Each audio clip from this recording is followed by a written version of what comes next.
ಆತ್ಮೀಯ H16 news ವೀಕ್ಷಕರೇ, ನಾನು ನಿಮ್ಮವ ಆಯಿತು ಮಲ್ಲಪ್ಪ ಜೋತವರ್. KPCC ಅಂದರೆ ಸಿದ್ದರಾಮಯ್ಯ ಸರ್ಕಾರವನ್ನು ನಡೆಸುತ್ತಿರುವುದು ಕಾಂಗ್ರೆಸ್ ಪಕ್ಷ. ಆ ಕಾಂಗ್ರೆಸ್ ಪಕ್ಷದ ಇತ್ತೀಚಿನ ಡೆವಲಪ್ಮೆಂಟ್ಗಳು, ಅದರಲ್ಲೂ ಮುಖ್ಯವಾಗಿ ಕರಾವಳಿ ಕುರಿತಾಗಿ ಅವರು ತೆಗೆದುಕೊಳ್ತಿರುವಂಥ ನಿರ್ಧಾರ ಸಿದ್ದರಾಮಯ್ಯರಾಗಿರ್ಬೋದು, BK ಹರಿಪ್ರಸಾದ್ರವರು ಆಗಿರ್ಬೋದು. ಯಾಕೆಂದರೆ ಆಲ್ರೆಡಿ ಈ ಕರಾವಳಿ ಪ್ರದೇಶ ಪೂರ್ತಿಯಾಗಿ ಇವತ್ತು ಕಮ್ಯುನಲ್, ಅದು ಕೋಮು ಸೌಹಾರ್ದತೆ ಇಲ್ಲದ ಪ್ರದೇಶ ಆಗಿಬಿಟ್ಟವು. ಎರಡು ಜಿಲ್ಲೆಗಳು, ಉಡುಪಿ ಮತ್ತು ಅದೇ ಕಾಲಕ್ಕೆ ದಕ್ಷಿಣ ಕನ್ನಡ ಅಥವಾ ಉತ್ತರ ಕನ್ನಡ. ಈ ನೆಲೆಯಲ್ಲೇ ಒಂದು ಸಾಮರಸ್ಯ ಮೂಡಿಸುವಂಥ ಕೆಲಸವನ್ನು KPCC ಇತ್ತೀಚೆಗೆ ತೆಗೆದುಕೊಂಡಿದ್ದನ್ನು ನಾವು ನೋಡಬೇಕಾಗಿದೆ. ಯಾಕಂದರೆ ಇದು ಮೂಲತಃ ಬುದ್ಧಿವಂತರ ನಾಡು. ಸಾಕಷ್ಟು ಚರ್ಚೆ ಮಾಡಿದ್ದೀವಿ. ಇಲ್ಲೇ ವೆಲ್ ಎಜುಕೇಟೆಡ್ ಜನ ಇಲ್ಲಿದ್ದಾರೆ, ಒಳ್ಳೆಯ ಸಂಸ್ಥೆಗಳಿದ್ದಾವೆ, ದೇವಸ್ಥಾನಗಳಿದ್ದಾವೆ. ಎಲ್ಲನೂ ದೇವಸ್ಥಾನ ಆಯಿತು, ಮುಸ್ಲಿಮ್ಸ್, ಹಿಂದೂಗಳೆಲ್ಲ ಕೂಡಿ ಬದುಕಿದವರಿದ್ದಾರೆ, ಒಬ್ಬರಿಗೊಬ್ಬರು ಸಹಕಾರ ಮಾಡಿದವರಿದ್ದಾರೆ. ಯಾಕೋ ಏನೋ ಈ ಮಧ್ಯದಲ್ಲಿ ಒಂದಿಷ್ಟು ಈ ಮೂಲಭೂತವಾದಿತನದಿಂದ, ಹಿಂದುತ್ವದ ಅತಿವಾದದಿಂದ, ಇಸ್ಲಾಮತ್ವದ ಅತಿವಾದದಿಂದ ಅಲ್ಲಿ ಒಂದು ಸ್ವಲ್ಪ ಭಿನ್ನ ಮತ ಬೆಳೆದು ಇವ್ರ ಅಪೀಸ್ಮೆಂಟ, ಅವ್ರಿಗೆ ಅಪೀಸ್ಮೆಂಟ. BJPಗವರು ಇಲ್ಲ ಇಸ್ಲಾಂ ಅಪೀಸ್ಮೆಂಟ್ ಮಾಡ್ತಾರಪ್ಪ, ಮುಸ್ಲಿಂ ಅಪೀಸ್ಮೆಂಟ್ ಮಾಡ್ತಾರೆ ಕಾಂಗ್ರೆಸ್ ಅವರು ಅಂತ ಹೇಳಿದ್ರೆ, ಕಾಂಗ್ರೆಸ್ ಅವರು ಹಿಂದೂ ಅಪೀಸ್ಮೆಂಟ್ ಮಾಡ್ತಾರಂತ ಅವರು ವಾದ ಮಾಡ್ತಾಯಿದ್ದಾರೆ. ಹೀಗಾಗಿ ವಾದದ ನೆಲಕ್ಕೆ ಸಾಯುವರು ಯಾರಪ್ಪ ಅಂದರೆ ಜನಸಾಮಾನ್ಯರ ಮಕ್ಕಳು ಅನ್ನೋದು ನಾವು ಗಮನಿಸ್ಬೇಕಾಗಿದೆ. ಯಾರು ದೊಡ್ಡವ್ರ ಮಕ್ಕಳು ಬೆಲೆ ಆಗೋದಿಲ್ಲ, ಜನಸಾಮಾನ್ಯರ ಮಕ್ಕಳು, ದುಡಿಯೋರ ಮಕ್ಕಳು ವಿಶೇಷವಾಗಿ ಇದಕ್ಕೆ ಬಲಿ ಆಗ್ತಾ ಹೋಗ್ತಾ ಇದ್ದಾರೆ. ಇದನ್ನು ನಾವು ಗಮನಿಸ್ಬೇಕಾಗಿದೆ. ಈ ನೆಲೆಯಲ್ಲೇ KPCC ಎಚ್ಚರಗೊಂಡ ತನ್ನ ಸಿದ್ಧಾಂತ ನಿಧಾನಕ್ಕೆ, ಯಾಕೆ ಇಲ್ಲಿವರೆಗೆ ಏನಾಗಿದೆಪ್ಪ ಅಂತಂದ್ರೆ, ವಿಶೇಷವಾಗಿ ನಮ್ಮ ಮೋದಿಯವರ ಒಂದು ಪ್ರಭಾವಳಿಯಿಂದಾಗಿ ಅಥವಾ ಯಡಿಯೂರಪ್ಪನವರ ಸಾಹಸದಿಂದಾಗಿ ಏನಾಗಿದೆಪ್ಪ ಅಂದ್ರೆ BJP ಕರ್ನಾಟಕದಲ್ಲಿ ತನ್ನ ಅಸ್ತಿತ್ವವನ್ನು ಮೂಡಿಸ್ಕೊಂಡದ. ಒಂದು ವಿರೋಧ ಪಕ್ಷ ಆಗಿ, ಕೊನೆಗೆ ಆಡಳಿತ ಪಕ್ಷ ಆಗಿ, ಅದರಲ್ಲೂ ತನ್ನ ಕ್ಷೇತ್ರ ಕರಾವಳಿಯನ್ನು ಇನ್ನಷ್ಟು ಗಟ್ಟಿಗೊಳಿಸಿ ಅಲ್ಲಿ ಮತೀಯ ಗಲ್ಭೆಗಳು. ಆದರೆ ಅದಕ್ಕೆಲ್ಲ ಕಾರಣಕರ್ತರು ಇಸ್ಲಾಂ ಮತ್ತು ಮುಸ್ಲಿಮರು ಅನ್ನೋದು, ಮುಸಲ್ಮಾನರು ಇದಕ್ಕೆಲ್ಲ ಕಾರಣಕರ್ತರು ಹಿಂದೂಗಳು ಅನ್ನೋಂಥ ಒಂದು ವಾತಾವರಣ ನಿರ್ಮಾಣ ಆಗಿ ಅಲ್ಲಿ ವಿಶ್ವಾಸ ಇಲ್ಲ. ಇಂಥ ಒಂದು ವಿಶ್ವಾಸದ ವಾತಾವರಣದಲ್ಲ ಇದಕ್ಕೆಲ್ಲ ಕುಮ್ಮಕ್ಕು ಕೊಡೋರು ಯಾರಪ್ಪ ಅಂತಂದ್ರೆ ಅಲ್ಲಿಯ ದಂಧೆಗಳನ್ನು ಮಾಡುವಂಥ ಜನ, ಅಪರಾಧಿ ಕೆಲಸಗಳು ಮಾಡುವಂಥ ಜನ. ಇದನ್ನು ಭಾಳ ಗಮನ ಕೊಟ್ಟು ನೋಡಬೇಕಾಗಿದೆ. ಯಾಕಪ್ಪ ಅಂತಂದ್ರೆ ಇಲ್ಲಿ KPCC ಇದ್ದಿದ್ದು ಒಂದು ಸಮಾನ ಮನಸ್ಕರ ತಂಡ ಮಾಡಿ ಅದು ಏನಾಗಿದೆಪ್ಪ ಅಲ್ಲೇ ನೋಡ್ಕೊಂಬರ್ರಿ ಅಂತ ಕಳಿಸಿದ್ದಾರೆ. ಅವರ ಒಂದು ಆರಂಭ ಹಂತದ ಒಂದು ರಿಪೋರ್ಟ್ ಏನಪ್ಪ ಅಂತಂದ್ರೆ, ಇಲ್ಲೆಲ್ಲ ಇದು ಕೆಡೋದಕ್ಕೆ ಕಾರಣ ಒಂದು ಹರಾಮಿ ರೊಕ್ಕ ಅಂದಂಗೆ. ಅಂದರೆ ಇದ್ರ ಅರ್ಥ ಏನಪ್ಪ ಅಂತಂದ್ರೆ, ಮುನಿರು ಕಾಟಿಪಳ್ಳಿ ಅವ್ರು ಹೇಳ್ತಾರೆ, ಮರಳು ದಂಧೆ, ಮಸಾಜ್ ಪಾರ್ಲರ್, ಬೆಟ್ಟಿಂಗ್, ವೇಶ್ಯ ವಾಟಿಕೆಗಳು ನಡೆಸುವಂಥ ಜನರಿಂದಾಗೆ ಆ ದುಡ್ಡು ನಮ್ಮ ಯುವಕರಿಗೆ ಸಿಗೋದ್ರಿಂದಾಗಿ ಅವರಿಂದ ಸಹಜವಾಗಿ ಅವ್ರಿಗೆ ತಪ್ಪು ಹೆಜ್ಜೆ ನಡ್ತಾ ಇದ್ದಾರೋ. ಅದಕ್ಕೆ ಈ ಮಾಫಿಯಾಗಳನ್ನು ಮಟ್ಟ ಹಾಕಬೇಕಾಗ್ಯದ. ಆ ಮಾಫಿಯಾಗಳು ಇವರಿಗೆ ದುಡ್ಡು ಸಪ್ಲೈ ಮಾಡ್ತಾರೆ, ದುಡ್ಡಿದ್ದಾಗ ಇವರೆಲ್ಲ ಮಾಡ್ಲಿಕ್ಕೆ ಹೋಗ್ತಾರೆ, ದುಡ್ಡು ಇಲ್ಲದ್ರೆ ಯಾಕೆ ಮಾಡ್ತಾರೆ ಅನ್ನುವಂಥ ಮಾತನ್ನು ಇವತ್ತು ಸ್ಪಷ್ಟವಾಗಿ ತಮ್ಮ ಪ್ರಥಮ ವರದಿಯಲ್ಲಿ ಹೇಳುವಂಥ ಕೆಲಸವನ್ನು ಮಾಡೋ ಪ್ರಯತ್ನ ಮಾಡ್ತಾ ಇದ್ದಾರೆ ಕಾಂಗ್ರೆಸ್ಸಿನ ಸಮಾನ ಮನಸ್ಕರು. ಇದು ಎಂದೂ ಆಗಬೇಕಾಯ್ತು ಕೆಲಸಗಳು. ಅಷ್ಟೇ ಅಲ್ಲ, ಜನರಲ್ಲಿ ವಿಶ್ವಾಸ ಮೂಡಿಸುವಂಥದ್ದು, ಯುವಕರಲ್ಲಿ ವಿಶ್ವಾಸ ಮೂಡಿಸುವಂಥದ್ದು, ನಿಮಗೆ ಭವಿಷ್ಯದಪ್ಪ ನಾಳೆ ಎನ್ನುವಂಥ ಒಂದು ವಾತಾವರಣ ನಿರ್ಮಾಣ ಮಾಡುವಂಥದ್ದು ಕಾಂಗ್ರೆಸ್ನಿಂದ ವಿಶೇಷವಾಗಿ ಆಗಲಿಲ್ಲ ಅನ್ನೋದು ನಾವು ಗಮನಿಸಬೇಕಾಗಿದೆ.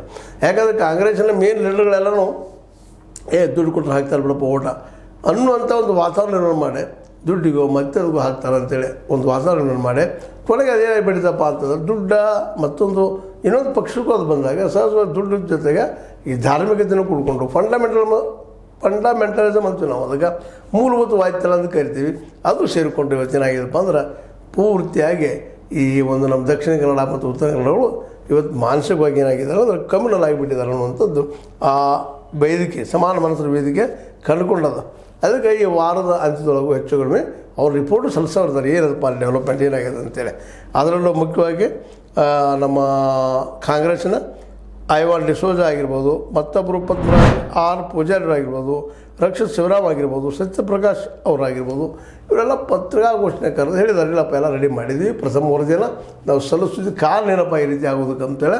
ಮತ್ತು ಅವ್ರು ಇನ್ನೊಂದು ಮಾತನ್ನು ಈ ಸರ್ವೆಯಲ್ಲಿ ವ್ಯಕ್ತಪಡಿಸ್ತಾ ಇದ್ದಾರೆ.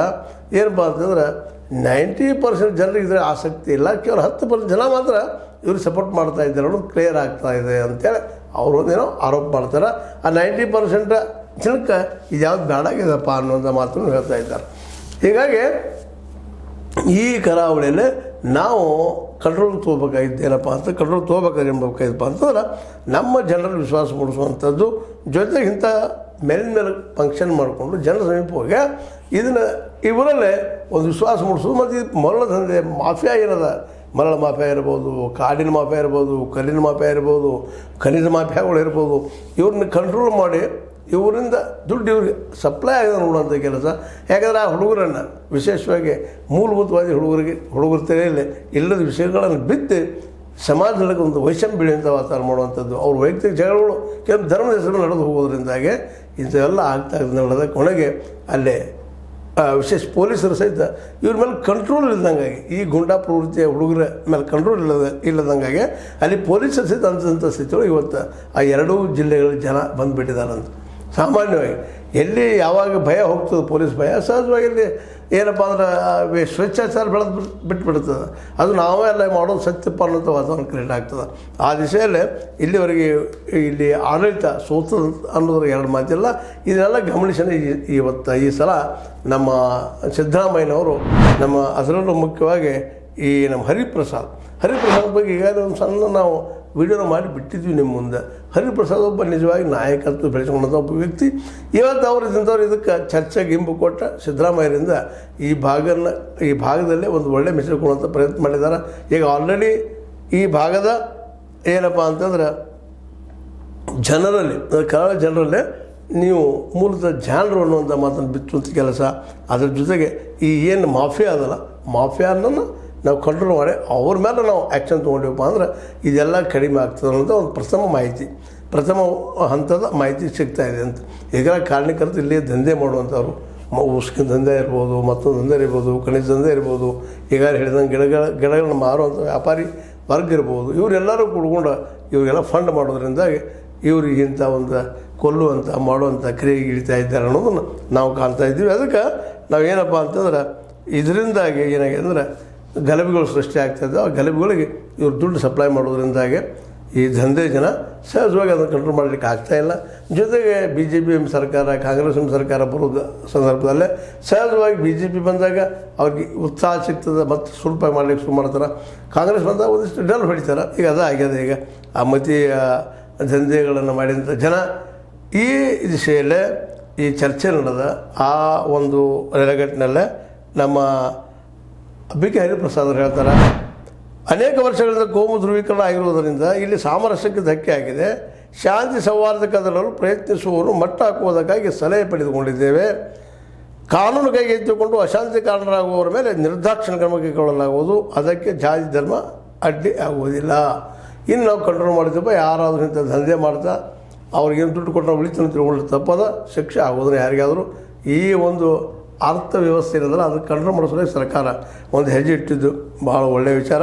ಯಾಕಂದರೆ ಅವ್ರು ತಮ್ಮ ರಾಜಕೀಯ ಲಾಭಕ್ಕಾಗಿ ಅಥವಾ ತಮ್ಮ ವೈಯಕ್ತಿಕ ಲಾಭಕ್ಕಾಗಿ ರಾಜಕೀಯ ಇದನ್ನು ಬಳಸಿ ತಮ್ಮ ಲಾಭ ತಗೊಳ್ಳುವಂಥ ಜನ ಭಾಳ ಇದ್ದಾರೆ. ಅದಕ್ಕೆ ಈ ಮತೀಯ ಅಂದರೆ ಫಂಡಮೆಂಟಲಿಸ್ಟ್ಗಳನ್ನ ದೂರ ಇಡ್ರಿ ಅನ್ನುವಂಥ ಮಾತು ಕೇಳಿ ಬರ್ತಾ ಇದ್ದಾವೆ. ಏನೋ ಆಗಲಿ, ಒಟ್ಟಿನಲ್ಲೇ ವರದಿ ಅಂತ ರೆಡಿ ಆಗ್ಯದ, ಮಧ್ಯಂತರ ವರದಿ. ಅದು ಸರ್ಕಾರಕ್ಕೆ ಕೊಟ್ಟು ಸಮಾನ ಮನಸ್ಕರಿಂದವರು ಆದಷ್ಟು ತಾವು ಹೋಗಿ ಮಾತಾಡೋದು ಶಕ್ತಿ ಪಡಿತಾರೋ ಅನ್ನೋಂಥ ವಿಶ್ವಾಸದಿಂದ ನನಗೆ ಅನಿಸಿದ ಕೆಲವು ಮಾತಾಡಿದ್ದೀನಿ. ನಿಮ್ಗೆ ಲೈಕ್ ಮಾಡಿ, ಶೇರ್ ಮಾಡಿ, ಕಮೆಂಟ್ ಮಾಡಿರಿ. ಜೊತೆಗೆ ಸಬ್ಸ್ಕ್ರೈಬ್ ಆಗೋದು ನಿಲ್ಲಿಸಿ ಹೋಗಬೇಡ್ರಿ. H60 ನ್ಯೂಸ್ ಅರ್ಥಾತ್ ಸೀತಾರಾಮ ಸತ್ಯ ಕೈಗೊಂಡು ವಂದನೆಗಳು.